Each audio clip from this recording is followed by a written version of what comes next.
Ang laki pala ng lupa nila Jennifer. Doon pa sa pabundok. Ang gandang pa lupa nyo. Ito yan. Meron pa daw doon sa kabilang bundok. Ang kanilang lupa ibebenta ng Jennifer para kami ay yumaman. Ayan ang manukan nila at babuyan. Kay ate ang manukan. Ang bahay daw ng lolo nila. Ayan daw dati. May kuprahan pa pala kayo dyan.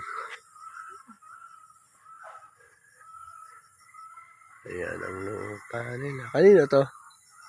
Bahay ng kuya ko yun. Eto. Napagawa niya. Diyan din siya titira? Oo, parang may bantay ng baboy niya.